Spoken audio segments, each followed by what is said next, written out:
अम्मा बादु फ़अऊज़ु बिल्लाहि मिनश्शैतानिर्रजीम बिस्मिल्लाहिर्रहमानिर्रहीम वलकुम फ़ी रसूलिल्लाहि उस्वतुन हसनह लिमन कान यरजुल्लाह वल यौमल आखिर वज़करल्लाह कसीरा।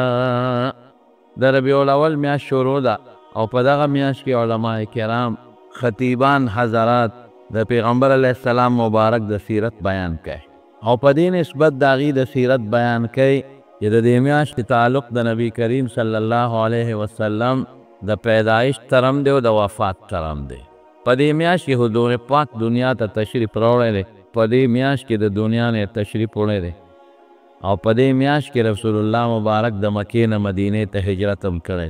مدینې ته رسېدلی دی په دغه میاشت کې او په دغه میاشت کې د مسجد قبا او د مسجد نبوي بنیاد هم ایښودی. د دې وجې نه دا میاشت یو مبارکه میاشت او قیمتي میاشت ده. نو قانون دی د خلکو چې کال پس د پلار یا د مرګ یا د زوی یا د روغ کال پوره شي نو خلکو ته رایاد چې ویره پروس کال په دې روان زما پلار وفات شوی او یا ډېر خلک په دې عرف کې د رواج په بنیاد د پیدایش کالګیرۍ کوي. یاره په دې ورځ زه پیدا شوی وم او په دې میاشت کې پیدا شوی وم نو دې د خوشحالۍ اظهار کوي. اگر چې شریعت د نقشو قایل نه دی، شریعت د عمل قایل. شریعت کلونو ته او برسو ته نه ګوري، شریعت عمل او کردار او عقیدې ته ګوري. که یو سړی ډېرې نقشې د خوشحالۍ جوړې کړي خو د رسول الله مبارک په شان عقیده نه لري، د هغې په شان اخلاق نه لري، د هغې په شان اعمال نه لري، د ژوند نقشه او د زندګۍ نقشه د حضور پاک برابر نی، نو په تشو چغو په خوشحالو هېڅ فایده نه کېږي. بنیادي څیز د رسول الله مبارک راوړلی شوي دین او په هغې عمل دی. خو دې میاشت کې سړي ته حضور پاک را یاد شي، مخکې نه هم شکر دی یادي. خو د دې میاشتې تعلق الله د حضور پاک سره ډېر مضبوط جوړ کړی دی. نو په دې میاشت کې زموږ علماء کرام او زموږ خطیبان حضرات د نبی کریم صلی الله علیه وسلم سیرتونه بیانوي. نو په سیرت خو زما مستقل بیانونه تاسو ته کړي و د سیرت د بیان نه چې کم مقصد دی نو درته نن ذکر کو. دا به موږ ټول منو چې رسول الله مبارک خدای ته په ټول مخلوق کې زیات خوښ و، دې کې شک نشته. دا به موږ ټول منو چې رسول الله مبارک الله پاک په دنیا کې په ټول مخلوق کې کامل او مکمل پیدا کړی، دې کې شک نشته. حضرت حسان ابن ثابت د حضور پاک په مخ کې فرمایي غایبانه نه او صحابو ته نقلم کوي تر ننه پورې چا په دې خبره انکار ونه کړ. واحسن منک لم تر قط عیني واجمل منک لم تلد النساء. اے د الله رسوله مخامخ ورته وایي، اجمل منه نه وایي، احسن منه نه وایي، احسن منک. ستا نقه شته انسان ما په دا سترګو نه دی لیدلی. واجمل منک لم تلد النساء او ستا نه ډولي شخصیت او انسان مور نه دی راوړی، یو ښځې نه دی راوړی. خلقت مبرأ من كل عیب کأنک قد خلقت کما تشاء. وی د هر عیب نه پاک پیدا دی، تا کې هېڅ عیب نشته. او د پیغمبر شان زما وروڼو هم دقه دی چې پیغمبر خدای پاک په ظاهر او باطن ښکلې پیدا کوي. ولې چې څوک دی اعتراض پرې ونه کړي چې ته څنګه خدای پیغمبر یې، تا له سترګه روغه نشي درکولی، تا له غوږ روغ نشي درکول، ته چې مخلوق ته لاره ښیې نو ته به ړوند دی، ته به ګوډې، ته به شلې، تا ژبه به کار نه کوي، غوږونه به دې کار نه کوي. نه، چې دې په سترګو، په لاسونو، په خپو، په ظاهري وجود مزېدار او خشتی چې خلک ومني چې واقعي د خدای پیغمبر دی. ګوره څونه ښکلی پیدا کړی دی، واقعي د خدای پیغمبر دی، په وجود یې څونه مکمل او خشته پیدا کړی دی او باطن کې ښکلی پیغمبر خدای په اخلاقو منور پیدا کوي. نو وایي خلقت مبرأ من کل عیب، د هر عیب نه خدای بری او پاک پیدا کړی، نه ظاهري عیب شته او نه باطني. کأنک قد خلقت کما تشاء، داسې پیدا لکه چې ځان دې څنګه خوښ و. د بنده ځان څنګه خوښي، هر سړی وي چې زما پوزه د ټولو خلکو د پوزو نه ښه وي، هر سړی وي چې زما سترګې د ټولو خلکو د سترګو نه ښه وي، هر سړی وي چې زما مخ د ټولو مخونو نه ښه وي او زما په شان حسن د بل چا نه وي. نو وایي داسې پیدا لکه ځان چې دې ټینګ خوښ و، ځان چې دې ټینګ خوښ و هغسې یعنې ډېر ښایسته او ډېر مزېدار او ډېر اعلی او سوتره او صفا رب العالمین پیدا کړی. نو حضور پاک په ظاهر او په باطن ښایسته او ښکلی او خدای وله ډېر لوی کمالات ورکړي دي. داسې کمالات رب ورکړي دي چې دا کمالات په چا کې هم نشته. ماشوم دی چې لا کمالات خدای ورکړي دي. ماشوم حضرت حلیمې رضی الله تعالی عنها کرې ماشوموالی تېر کړی او وایي چې زما یو بل بچو خپل رسول الله مبارک مې رضایي بچو نو ده به یوه سینې ته مې چې په کم ورځ مې د سینې کم طرف ته اچولی نو هغه سینه به ده خوړه او که هغې کې به پی کله خلاص شو نو ما به دې دویمې سینې ته وله خوله واړونه. نو وی حضور پاک په ماشوموالي کې انصافدار و. وی هغه دویمې سینې ته به یې جړل خو خوله به یې هغې ته نه اچوله چې دا زما د دې بل ورور حق دی، کوم چې تا خپل بچی دا د هغه حق دی. نو ما به وبه یې جړل چې پی به کله خلاص شو خو هغه دویمې سینې ته د خوله نه راوړی. بیبي حلیمه وایي ماشوم دی چې له انصاف پکې دی، لاره کوټې دی ما کره پیسې دي خو انصاف پکې الله چولی دی او لا ډېر پوچینی و، ډېر پوچینی. نبي علیه السلام په خپله دا واقع ذکر کوي. قاتله کې قحط په مکه باران نه کېد، خلک لاړل بوتانو ته یې چغې ووالې ووالې څه ترې جوړه نه شوه، بیت الله ته یې چغې ووالې ووالې ووالې څه ترې جوړه نه شوه، خدای ته یې جلاګانې وکړې د مشرکانو هېڅ ترې جوړه نه شوه. ابو طالب وایي زما دا ماشوم ورواره دی د دې یو شان شته، دی به خدای ته وسیله کړي، دی به وسیله کړي. نو پیغمبر علیه السلام ماشوم یې راوسته و ابیض یستسقى الغمام بوجهه شمال الیتاما عصمة للارامل. دا د ابو طالب شعر دی. ښایسته او ښکلی ابیض معنا ښکلی، داسې ښکلی دی چې دی مونږ الله ته ودرو د ده په وسیله د الله نه باران وغواړو نو الله باران کوي. د یتیمانانو د کونډو مل دی، د یتیمانانو د کونډو مل دی. رسول الله مبارک یې راوست او بیت الله سره ودرو او عبدالمطلب څه وایي ابو طالب او د مکې مشرکان څه وایي وایي دا ماشوم یو شان لري، د دې ماشوم صفتونه مونږ په محسوسیږي، ده کې څه کمالات شته. الله مونږ د دې ماشوم په دې سپین مقصه نه سوال کوو خدایه باران وکړي.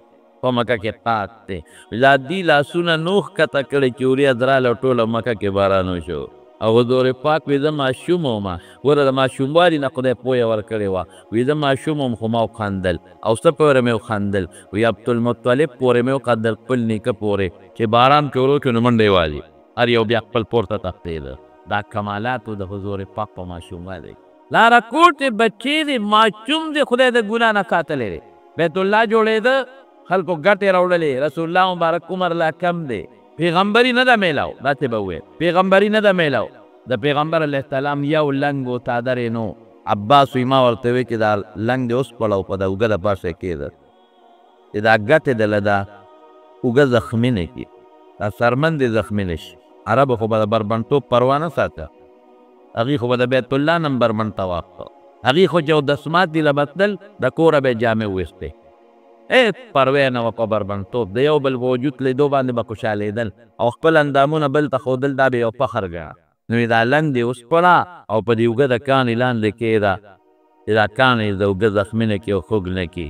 لږې کم کله حضور پاک فرمایي وایي ما چې څنګ لنګ وسپړده چې دا لنګ به بره کېدم وایي فوراً ځمکې ته پرېوته، سترګې کولاو چې یوازې کړې ازاري ازاري ما له لنګ راکړې. حضور پاک بربنډ چو نه لیده. مکه کې یو ځل واده او واده له زما ملګري مونږ ګډې چیلې سرولې، واده له د دنیا خلک روان دی چې په دې کې تماشه ده.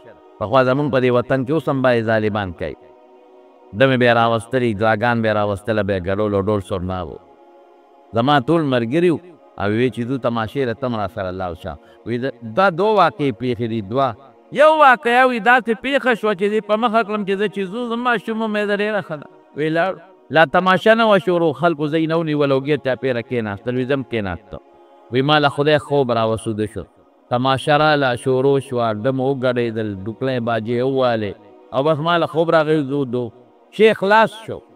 ده مې لاړی خلک لاړل وی هغه ملګري دوړه کړم چې زه چې ځو که نه پاسه وی چې راویښ شوم چې شی به کله شروع کېږي وی شی ختم هم چې ورته چې کله به شروع کېږي وی زه لا ماشوم هم چې خدای د دې نه ساته دی او یو ځل موږلې تیلی سرولې ملګرو وی دی پلانکي دی کې تماشه د هغې له ځو وی مې چې نه ځه وی ملګرو په زور راښکم وی مې چې زه بلکل نه ځم دا ګناه ده ناروا ده حالانکې لاره کوټې دی خیر ملګري یو بل سره خوش طبیعتي کوي ګپ شپ لګوي وی ملګرو د لاسو پښو نه ونیولم چې په زور دې وړو اوچتاو دې وړو دې په زور دې وړو خو مونږ سره به ځې وی خدای زه دومره دروند کړم لکه د غر عمره هغه ټول رابلون شو د لاسو پښو نه مې اوچتۍ وړکولې مې د ځای نه نه شي وی زه پوه شوم چې د ما وزن دې وخت کې د خود د غر عمره دی هغې وی چې دا خو د غر نه زیات دروند دی دا خو مونږ دې نه شو وړلی داسې ښکلی پیغمبر داسې عظیم شخصیت او د باطن نه پاک څومره دی نه په ژوند کې چې د دروغ ویلی دي دا ماشوم دی نه په ژوند کې چې ته چا سره دوکه کړې ده نه په زندګۍ کې چې ته مسلمان خو هغه وخت کې ونه وروستو لیکن د ماشوموالي په وخت کې په زندګۍ کې چې ته چاته ضرر او تکلیف نه دی رسول د کونډو خدمت د یتیمانانو مأوا او ملجا او خدمتګار او خلک ترې خوشحاله او دمه کې او لا ماشوم دی چې خدای ولا غټ عزت ورکړی دی غټ عزت څومره غټ عزت د شام په سفر کې د حضرت خدیجې رضی الله تعالی عنها مال یې یوړو د تجارت دپاره د هغې غلام او بیا حضرت خدیجې ته قصه کوله وی دا لک له خو خدای لوی شان ورکړی دی صاحبې وی څنګه وی دومره لوی شان یې دی چې کم دی به یو دی کې مونږ سملاستو کېناستو نو که مونږ د نور سورې او د اونې سورې وراناږو چې نور واوړېده نو په مونږ نور شو چې په مونږ نور شو وی اونه په خپله راتاو شوه د پیغمبر علیه السلام طرف ته او داسې پټیټه شوه لکه د چترۍ په شان ته سورې پرې وکړو او په یو بله موقع کې رسول الله مبارک اوښان همدقه سفر کې اوښان یې بوتلي چې راغې نو خلکو سوري نیولي وو د اونو سوري ته خلک ناستو دونه ځای نه و چې پکې پیغمبر علیه السلام سوري ته کښېني وی په انور یو ځای کې کښېناسته او چې څنګه کښېناسته وی اونه راتاو شوه د پیغمبر علیه السلام طرف ته زور یې پرې وکړه او بیبي خدیجې ته دا خپل غلام وی راشه که نه د دې لږ شان درته ښیي د دې لږ شان لږ ووینه نو دا کوټې ته وخته نو نبی علیه السلام ته یې کتل وګوره دې سور نور ته او دې غرمې ته څوک پکې ټینګېدی نه شي او په هغه د پاسه وریځ یې سورې کړی دی او چې دې سینګ ځي نو وریځ ورپسې تاویږي د وریځ یې سورې ورپسې روان ماشوم دی یا خدای پاک یې په خپله نګرانۍ کې تربیت کوي ماشوم دی په ماشوموالي کې خدای کمالات ورکړي دي او چې بیا نبوت او پیغمبري میلاو شو خو کمالاتو اړوسه انتها نشته د حضور پاک او د پیغمبر علیه السلام د سیرت او د تاریخ نه مسلمان له پکار دی چې ځان خبر کړي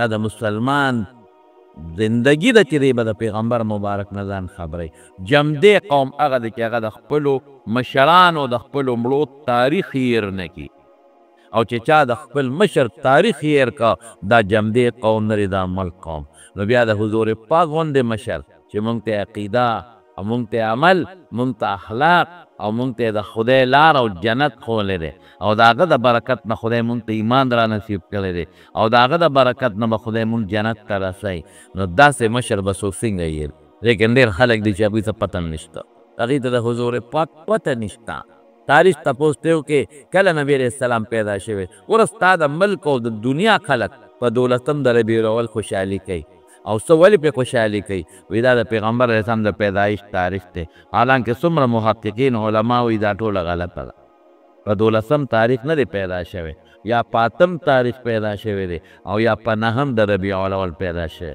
څومره مفسرینو محدثینو او تاریخ دانانو چې تحقیق کړی دی نو دا خبرې بنیاد ته رسېدې ده یا 8 ربیع الاول یا 9 یا 8 خلک 12 له دور ورکوي 12 متعلق د وفات ذکر شته چې په 12 د ربیع الاول د رسول الله مبارک وفات شوی دی یو ځل د لاهور د جرنالیزم پرچه وهغه کې یو سوال راغلی سوال پکې دا و چې په پیغمبر علیه السلام نوټ ولیکئ د هغه مختصر تاریخ ولیکئ داسې جوابونه د کالج سټوډنټانو ورکړي ولکانو چې هغه د شرم و د شرم هغه اخبار ته راووتل ناشنا جوابونو نو یو لیک لیکلي چې کشمیر کې پیدا شوی بل لیک لیکلي چې په مکه کې په یو مالداره کورنۍ کې پیدا شوی مالداره کورنۍ کې په مکه کې پیدا شوی او د میټرک پورې تعلیم یې په مکه کې کړی دی، میټرک لسمه پورې، او بیا د اعلی تعلیم دپاره آکسفورډ یونیورسټۍ ته تللی دی.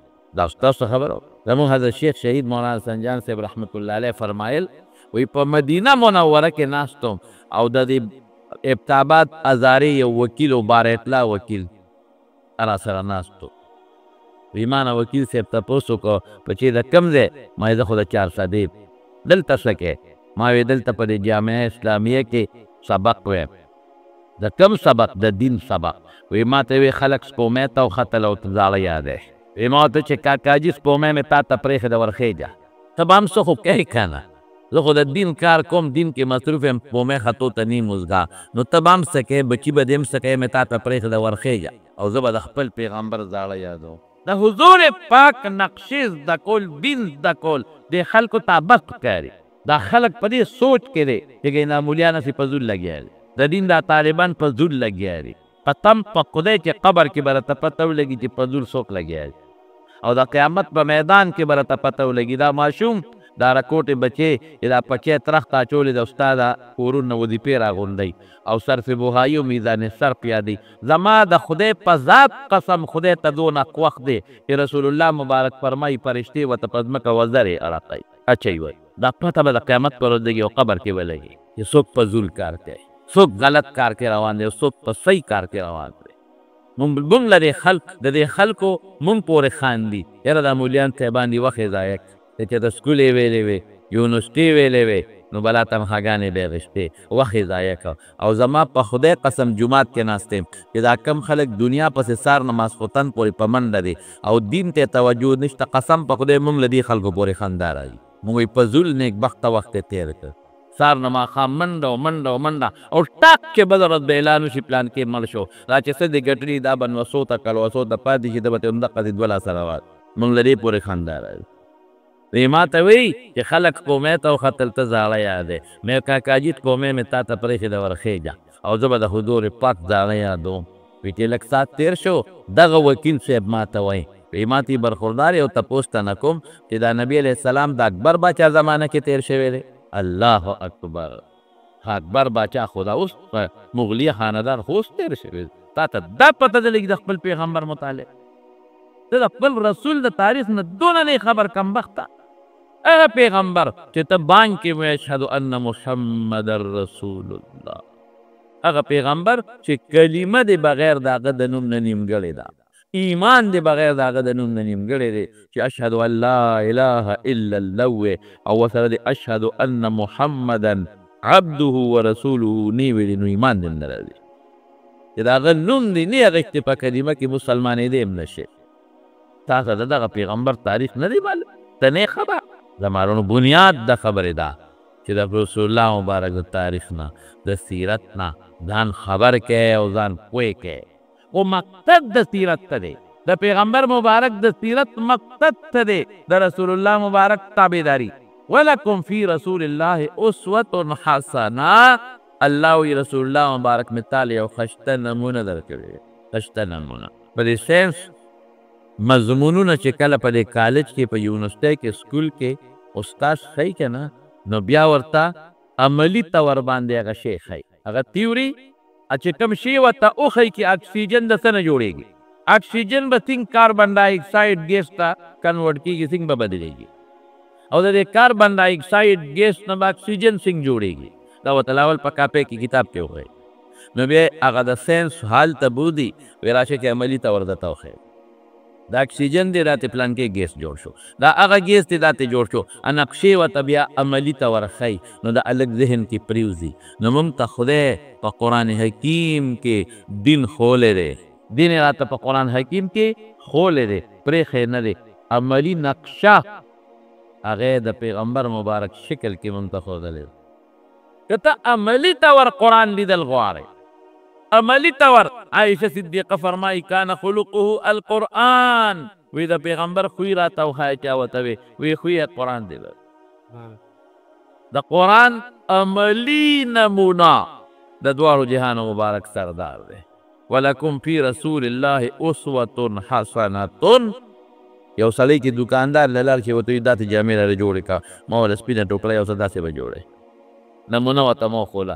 رښتیا ووایه هغه نمونه جوړه کړه، جامې یې جوړې کړې، خو زما چې ورته کومه طریقه ښولې وه په هغه طریقه یې جوړې نه کړې. ما چې کومه طریقه ښودلې وه نو په هغه طریقه یې جامې جوړې نه کړې.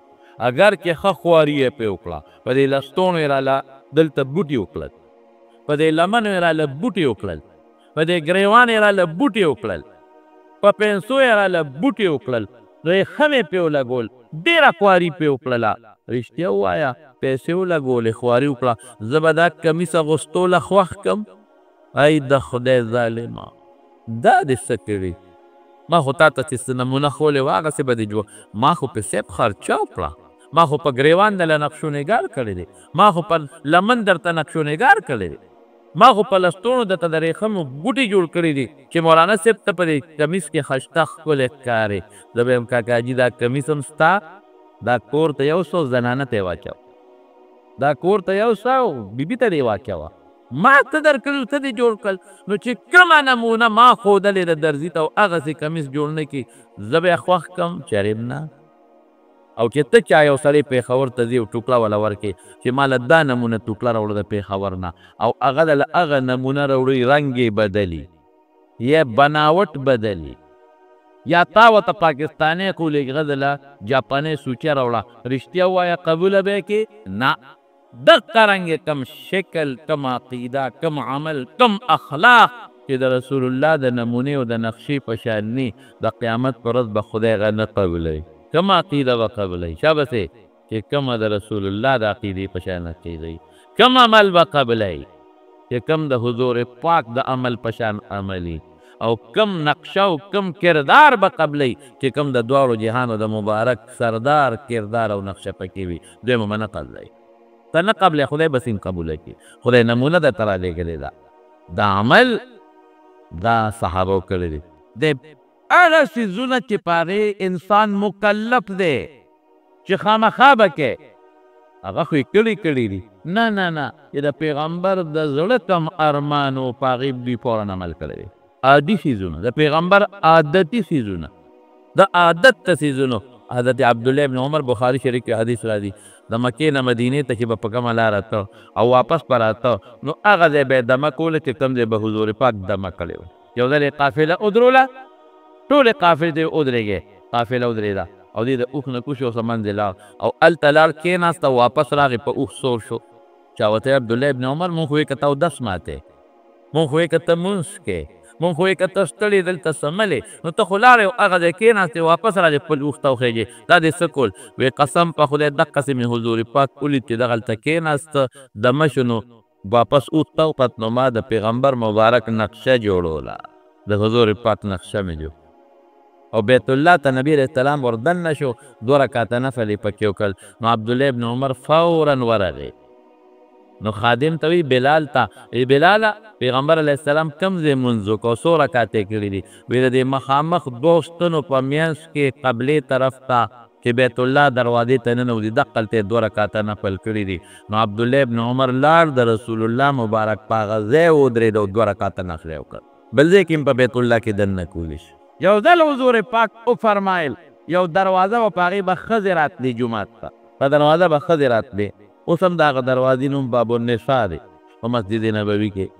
نو اگر چې هغه داسې دروازې نه وي، دا اوس ټکنې جوړې دي، خو یو لاره وه جومات ته ښځې به پرې راتلې.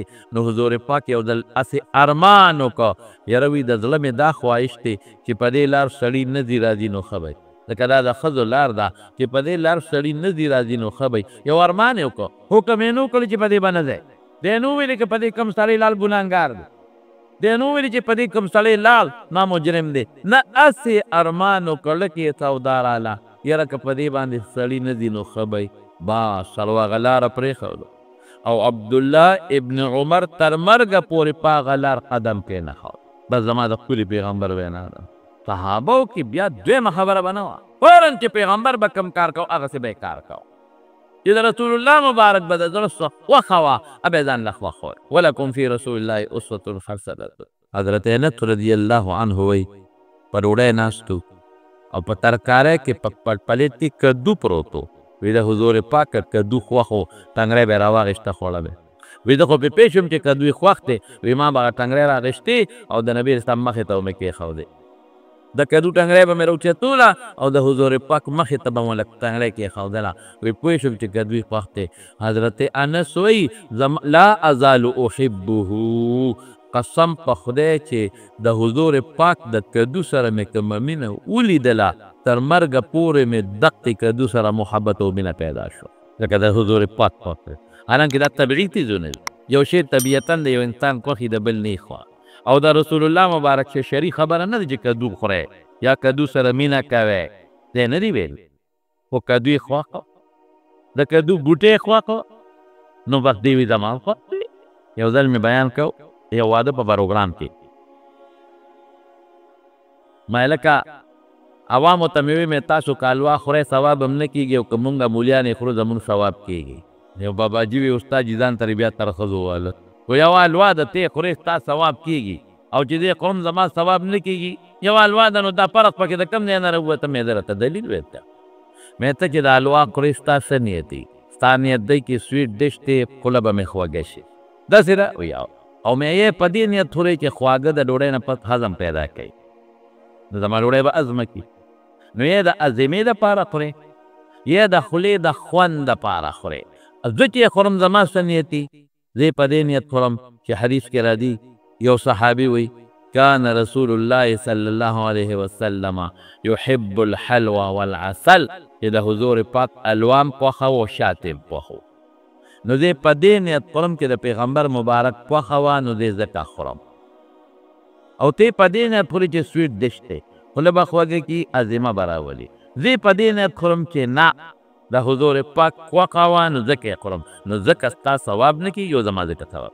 حلوا چې خورې بشیر جانه نیت پکې ته کې نیت به دا کې چې دا د پیغمبر علیه السلام خوښه وه داسې ده که نه نو غونډه کاسه به خلاصې نیت چې دا وکړه چې دا زما د خپلې پیغمبر مبارک خوښه خلاصه کړې خبره. شات خورې دا نیت چې وکړه چې قرآن وایي فیه شفاء للناس یخرج من بطونها شراب مختلف الانوانه فیه شفاء للناس. قرآن وی په دې کې شفا ده نو د قرآن د شفا په نیت چې قرآن شفا زه استعمالوم نو ثواب دې مو شو الله به یې دله شفا مو درکوي. په دې نیت یې خورې دا شاته چې د رسول الله مبارک خوښ وو ځکه یې خورم نو ثواب دې وشو.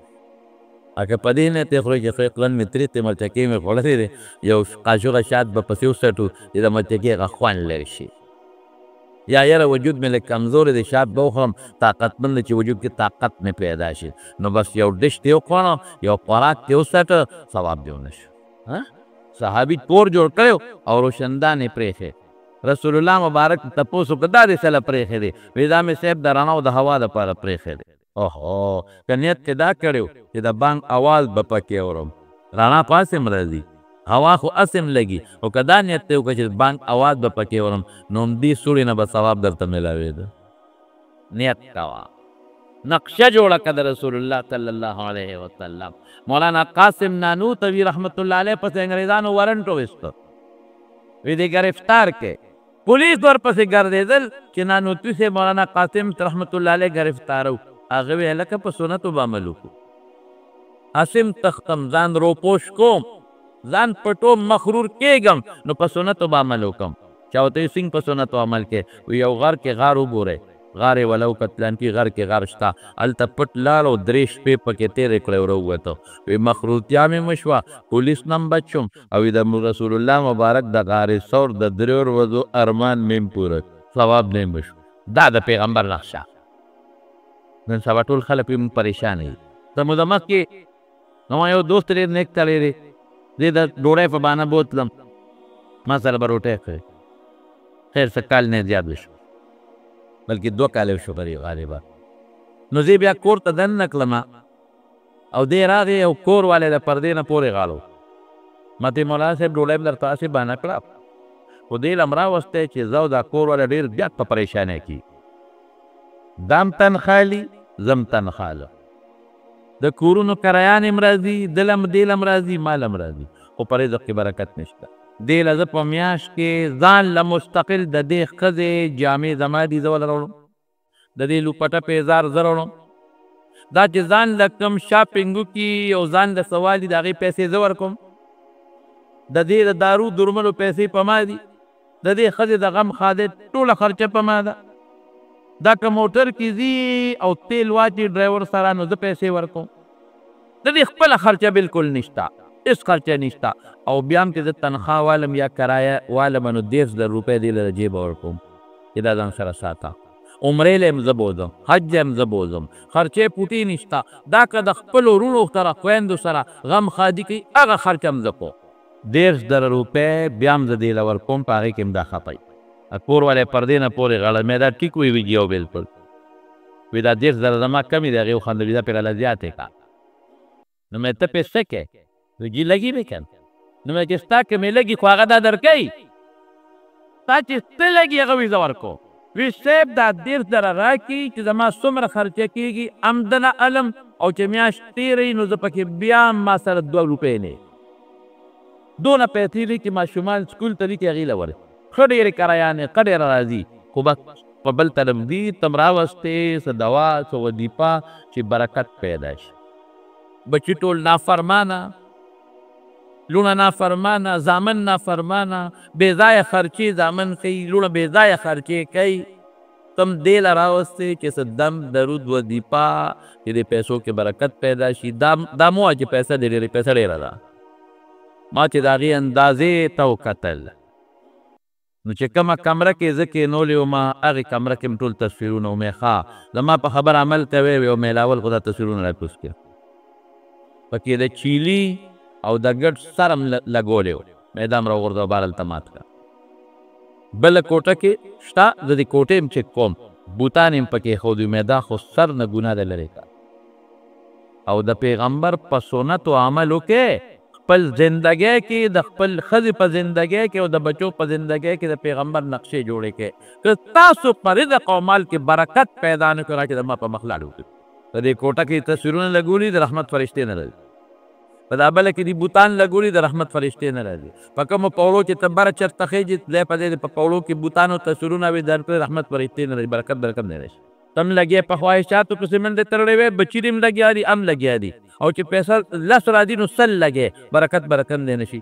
سنتو مطابق زندگی جوړه دا نری لباس هم ختم کا وته مې نصیحت وکړو څه موده پس هغه سړی راته یو ځای کې یو خادی کې مې چې مې مدرسې نه دی مولوي صاحب خدای راته راښو کا جنجال نه دې خلاص کړه. مې ولې بس بچي مې ځان سره مانځله په خپله مانځله، ښځې مې لوپټه نه په سرول اوس بورقه په سروي، ښځې مې لوپټه نه په سرول اوس بورقه په سروي، او پیسې ټولې بچت دي. په ډوډۍ خو دومره نه لګي، د بجلۍ په بیل خو دومره نه لګي، ټولې بچت. څومره پیسه چې نن زما او ستا نه روانه ده په خواهشاتو روانه ده، 3 جوړې یې شته، 10 نور علم، 10 شته 10 نور علم، ټول خواهشات. سړی د ښځې خواهش پوره کوي، ښځه د خاطري خواهش پوره کوي. شریعت رستو دی په مالګه په کټوۍ کې چې مالګه کم وي نو ښځې سره څه کوې؟ غوسه ورته کوې که نه کوې؟ دب ورکې که نه ورکې؟ او که ښځې خاوند ته ووایي چې ما دا شی راوړه وینله نو ښځه ترې خفګان کوي که نه کوي؟ لیکن که په دې کور کې د ښځې د سنت خلاف ورزي وکړه نو خاوند ته چې ته خفګان کړی دی نه. او که کوم سړی په وخت منزله پانسېده نو ښځې ته خفګان کړی چې ته منزله نه دی نه. نو د پیغمبر په سنتو پروا نشته نو ژوند به کوم ځای د برکت شي. نقشې د سنتو جوړې کړې، خدای ته وګورې مال کې برکت به پیدا شي. بچوں کې د پیغمبر د سنتو نقشې جوړې کړې، قسم په خدای بچي به فرمان برداري. په ښځو کې د پیغمبر د سنتو نقشې جوړې کړې، مال به درته بچت پروتي. موږ د انګریزانو نقشو پسې به منډو تړلي، په ټي وي کې او په فلمونو کې چې کومې لباس موږ له په مخه سترګو راځي هغه اچوو. بچي م ټوله ورځ په نافرمانو پسې په منډه دي، په بېدینو پسې په منډه دي، د شریعت خلاف. مال ګټم هم د شریعت خلاف، لګوم هم د شریعت خلاف. د پیغمبر د سنتو نه خبر نه یم چې د پیغمبر علیه السلام د جامې کومه نقشه وه، د هغه د پیزار کومه نقشه وه، د هغه د بچو متعلق کومه نقشه وه، د هغه د بیبیانو متعلق په فکر کومه نقشه وه، والله که د دې نه نن مسلمان خبر دی پته هم نشته. ځکه خو پریشاني جوړه ده، ځکه خو سړی خفه دی، ښځه خفه ده، ماحول ګنده دی، د زړه سکون نشته، اطمینان نشته. او تر کومې پورې به به ټک اعلان وکړي پلانکې وفات شو او پلانکې به پکې جنازه ده، هر څه د نه لږ پاتې شو. سنتو تابعداري د پیغمبر د خولې مبارکې نه خبره. حضرت حذیفه ابن الیمان فارس تلاړ چې فارس تلاړ حذیفه ابن الیمان هغه صحابي دی چې د رسول الله صلی الله علیه وسلم رازدار دی د پیغمبر علیه السلام بلا رازونه دي ورسره نو شیبه هلته تې لوړی خوړه نوړی دې په ځمکه پرېوته نو پیغمبر علیه السلام فرمایي په ترمذي شریف کتاب الاطعمه کې حدیث دی چې نوړی د نه په ځمکه پرېوځي نو راوچته یې که نو چې کومه ایسه خاورې سره لګېدلې د هغه ته یې وغورځه او باقي وخوره نو د فوراً هغه نوړی راوچته کړه او چې راوچته کړه نو چې کومه ایسه خاورې سره جنګېدلې وه هغه یې ته وغورځوله باقي خولې ته واچوله نو ملګرو ورته ویې چې دا دې څوک ټول په شرمونو دې وشرمولو دلته خو دا رواج دی چې نوړی په ځمکه پرېږدي نو خلک په خپه دیکه ورکړي یا په لاس یې بل طرف ته وغورځوي نو تا نوړی راوچته کړه دومره ارستې وکړه نو ډوډۍ لږه ده ترکاري خو بلا شی ده ډوډۍ خو ډېر شی ده دا خو موږ نه پاتې کېږي نو تا ډوډۍ راوچته کړه نوړی او دونه حیرسناکو دې خلکو په سترګو کې یو بل ته وکتل او در پورې وخندل موږ دې وشرمولو حضرت حذیفه ورته څه وایي اترکو سنت رسول الله صلی الله علیه وسلم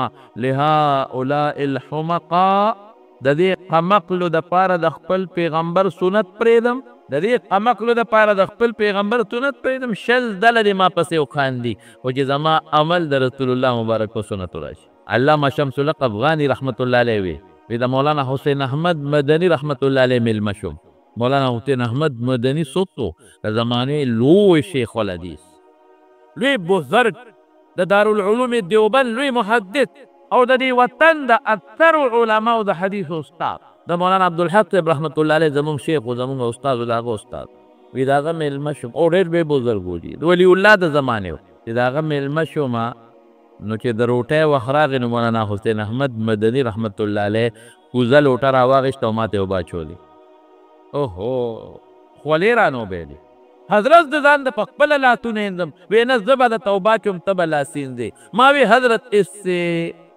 مہمان کو تکلیف ہو رہی ہے زه میلمیم او په دې ما له تکلیف میلاویږي چې ته ما ته اوبه اچې راته څه وایي وی ہمیں مہمان سے کیا ہمیں تو سنت پر عمل کرنا ہے ہمیں مہمان سے کیا ہمیں تو سنت پہ عمل کرنا ہے زما په میلمه سو زه خو د پیغمبر په طریقه عمل کوم او د حضور پاک طریقه دا ده چې د میلمه اکرام بکې عزت بکې بستره به ورته اچې ډوډۍ به ورته ږدې ترکاري به ورته ږدې نو زم د میلمه اکرام کوم دیم یو عزت دی چې زه تا ته ووایم بس دې کې ګټه اور الله وی ولکم فی رسول الله اسوة حسنة لمن کان یرجو الله چې ته څوک د آخرت او د خدای د ملاقات امید لري الله چې دا امید لري چې زما د الله سره ملاقات وشي او زما د آخرت ښه شي نو حضور پاک د خپله نمونه جوړوي بس او نقشه کې خو کمالات دي زه به یو مثال درکړم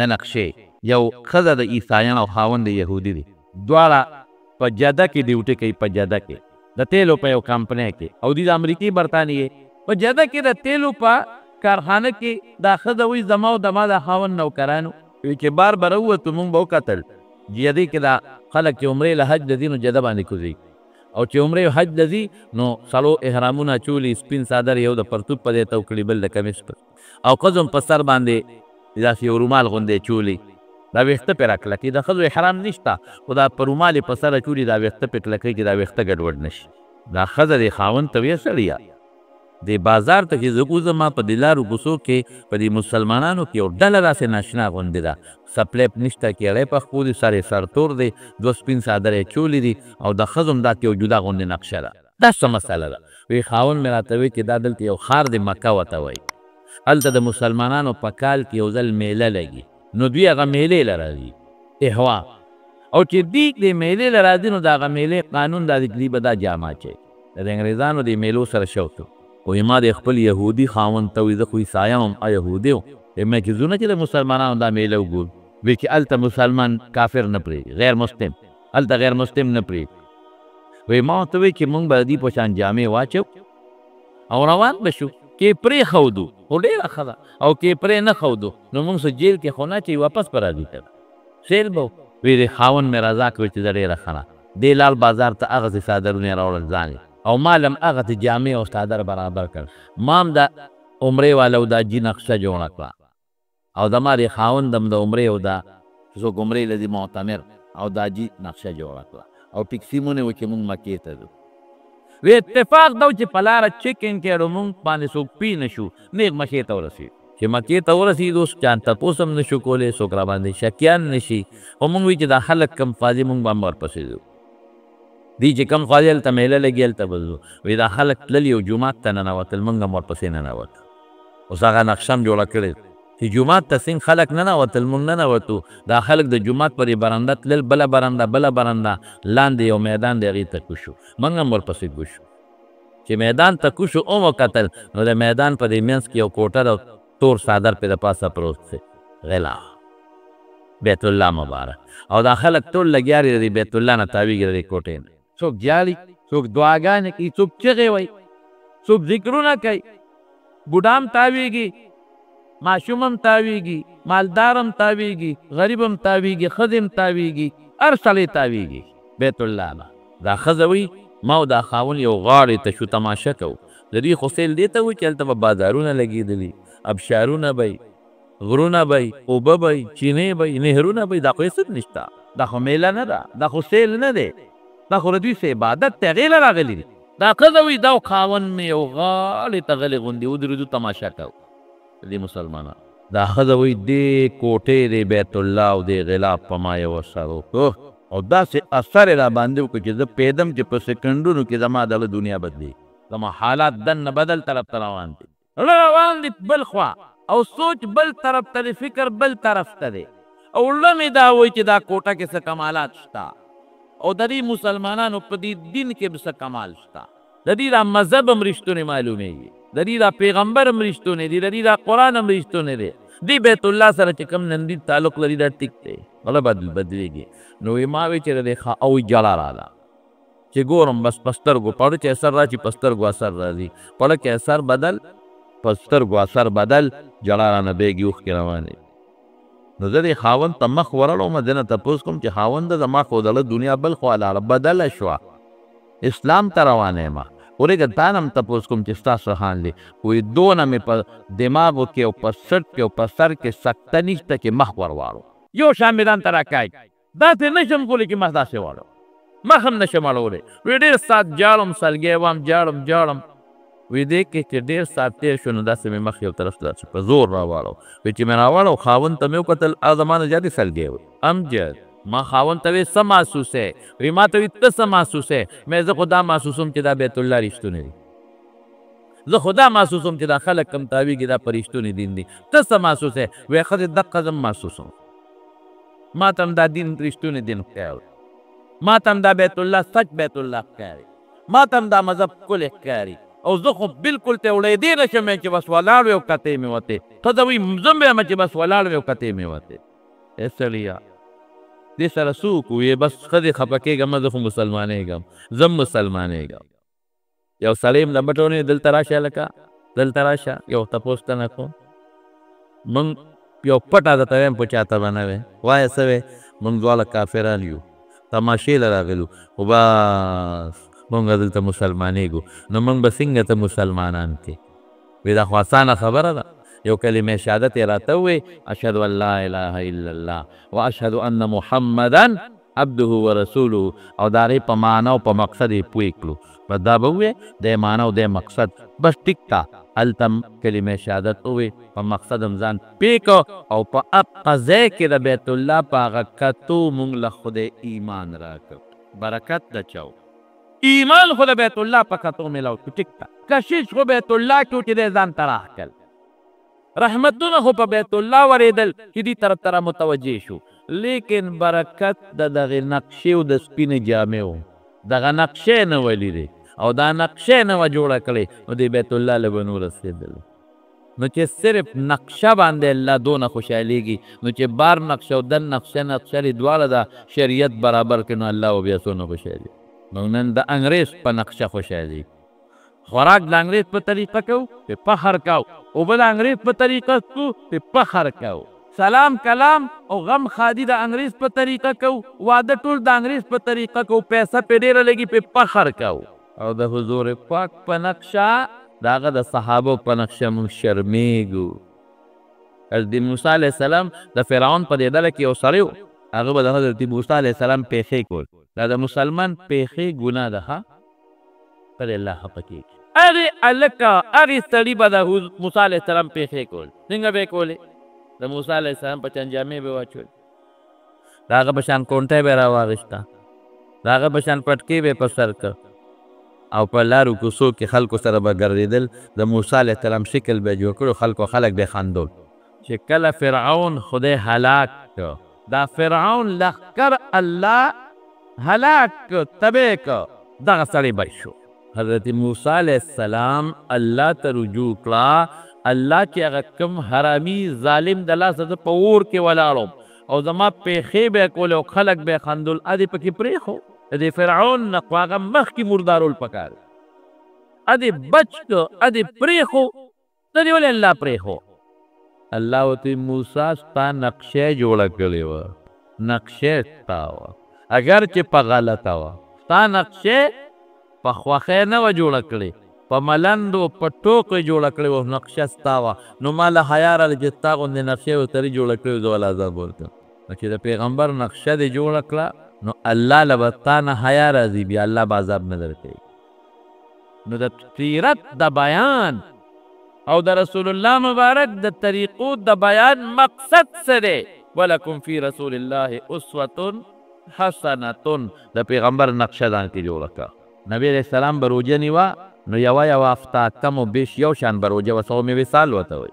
نن به یې پیشمنې وکړو، بېګاله به یې نه ماتوله، د شپې به یې خوراک نه کو، د ورځې به یې خوراک نه کو، یو شان ریګولل پرله پسې به یوه هفته کم و بیش روژه وه. صحابه نبی علیه السلام ته الله رسوله موږ صوم وصال نه کوو؟ نه، تاسو ونه کوئ. سره د هغې چې پیغمبر علیه السلام ورته ویې مه کوئ، مه کوئ تاسو، ما له خدای روحاني طور ډوډۍ م راکوي، اوبه م راکوي، زه برداشت کولی شم، تاسو برداشت نه شئ کولی. تاسو ماښام ماتوئ، زه خو یې ماښام نه ماتوم، زه خو د شپې م خوراک نه کوم، زه خو پیشمنې م دویمې ورځې نه کوم، زه خو یو شان نیسم، خو تاسو به نه کوئ، ستاسو روژه به تر ماښامه پورې. لیکن صحابو دا خیال وکړو چې دا مونږ پیغمبر منې کوي، نو دا مونږ په دې وجه منې کوي چې په مونږ خفه کېږي چې دا ناجوړه نه شي. شفقت ورته وایي، شفقت یې دی په مونږ، مهرباني یې ده، دا شی نیسو یې. نو یو ورځ یې روژه ونیوله، د شپې م پکې ماته نه کړه، ورته بیا روژه ونیوله، د شپې هم ماته نه کړه. دې کې بیا میاشت راښکاره شوه اختر. نو حضور پاک ورته وی ارمان که دا میاشت نه وه ختلې، دا روژه مې در باندې نور هم زیاتوله، زورنه یې وله ورکوله. یعنې روژه څونه ګران کار دی. او بیا چې ماښام یې ماته نه کړي، د مازدیګر نه د خلکو په زړه کې کرښې جوړېږي چې خدایه کله به بانګوجي پکوړې وکړم. او بشیر جان خو د مازدیګر نه د ماسپښین نه ځان ته د ګوړې د شربت جام ډک کړي. ما ته پته ما سره شپې راغلي دي، زموږ ځای کې پیو کړي دي، مازدیګر نه یې غوبل جوړ کړي، شربت پکوړې کباب شا به یې راوړی، د مازدیګر نه یې غوبل جوړ کړي او جام هم نه تمه مضبوطه کټوی به ورته ډکه ایږدي، دا به ورته ایږدي. یعنې بیا دا جلالي سړی دی، په سړي وردانګي، بیا ټوپ وایي په سړي د پاسه. دا یعنې خلاصه د خبرې دا چې مازدیګر نه ماسپښین نه مونږ په دې سوچ کوو چې کله به یې ماتو. لیکن صحابو د پیغمبر داسې نقشه خوښه وه چې تیپ 3-4 هفته پرله پسې نه تیپ منګ یې هم نیسو. ځکه خو الله پاک صحابه کرام کمال ته رسول کمال ته. زما وروڼو بنیادي خبره دا ده چې د رسول الله مبارک د سیرت او د حضور پاک مبارک د بیاناتو غټ مقصد هم دقه دی چې موږ د پیغمبر مبارک سیرت خپل هغه عمل مونږ وکړو چې کم عمل د دواړو جهانو مبارک سردار کړی. اهل السنت والجماعه مونږ ځان ته وایو اهل السنت والجماعه، تش په نوم کار نه کېږي. اهل السنت چاته وایي؟ هغې خلکو ته وایي چې د پیغمبر مبارک د سنتو تابعداري. اهل الجماعه چاته وایي؟ هغې خلکو ته وایي چې د صحابهو د طریقو مطابق خپله زندګي تېروي. ځکه صحابه د حضور پاک شاګردان دي، د هغه نه چا زده کړي. نو چې رسول الله مبارک څه کړي دي او د هغه ملګرو څه کړي دي، باید پکار دی چې موږ هغسې شکل جوړ کړو، هغسې عقیده جوړه کړو، هغسې عمل جوړ کړو، هغسې اخلاق جوړ کړو، بچي په هغه طریقه لوی کړو په کومه طریقه چې حضرت ابوبکر خپل بچی لوی کړی. او په کومه طریقه چې حضرت عثمان او حضرت بلال، حضرت ابو هریره او حضرت عبدالله بن مسعود خپل بچي لوی کړي او په کومه طریقه حضور پاک خپل صحابو بچي لوی کړي، هغسې نشو کولی. ګورې هغسې به څوک د چا پلار وکړي، خو څه ناسه نقشه خو وله جوړه کړو که ده. ښځې ته هغه نقشه وښایو کوم چې د حضرت عایشې نقشه ده رضی الله تعالی عنها، کوم چې د حضرت خدیجې رضی الله تعالی عنها نقشه ده. هغسې که 100% ونه شي او 10% خو جوړه کړه که نه. جون بختان خي، د بچو بم خي، د ښځې بم خي او سکون به مي، اطمینان به مي او ټینشن پریشانی بم ني. نو رب العالمین دې مونږ ته د پیغمبر صلی الله علیه وسلم د سنتو مطابق زندگی نصیبوي او الله دې د بدعاتو نه، د پیغمبر د طریقې خلاف عمل ته بدعت وایي په شریعت کې. او نبی علیہ السلام فرمایي وی چې څوک په بدعاتو کې سر دی او د رسول الله مبارک او د صحابو په طریقه نه دی روان، د بدعتي سړي منځ، روژه، حج، زکات یو عبادت نه قبلیږي. من احدث فی امرنا هذا ما لیس منه فهو رد. د الله او د رسول او د صحابو د طریقې نه علاوه چې څوک هم په دین کې نوی کار کوي، په دنیا کې خو پرېږده، په دین کې نوی کار کوي، نو دا مردود دی، دا گمراهی ده او دا اور ته دا شی روان دی. نو نیکی به هم په هغه طریقه کو چې کوم رسول الله مبارک او صحابه مونږ ته ښودلې ده. الله یې د هغې توفیق راکړي. خدای مونږ نیکان کړي. خدای مونږ د رسول الله مبارک پر وړلي شوي سوچه دین باندې قایم ولري. الله مونږ د فتنو، آفاتو، بلیاتو نه په امن کې وساتي. خدای چې کوم بیماران دي ته ول روغ صحت او شفا ورکړي. اما بعضې دوستان دې ټلیفونونه یې کړي، دعاګانې غوښتې دي، خدای ته ول دعاګانې قبولې کړي. د چا رشتې نشته، خدای صالحه رشتې ورکړي. خدای موږ د دنیا او د آخرت د فتنو، مصیبتونو، مخلوق کور د شر نه په حفاظت کې وساتي. الله د حیا او د عزت او د برکت زندګي نصیبه کړي او الله د پریشانو د دواړو جهانو نه په امن او امان کې استاد دی. ډېر ملګري پېښور یو ځای بل ځای نه دلته د لمانځله راځي. دعا وکړئ چې خدای په یو قدم ولا اجرونه ورکړي، برکتونه ورکړي، خوشحالی. آخر وخت په خپله کلمه نصیب کړي. لا اله الا الله.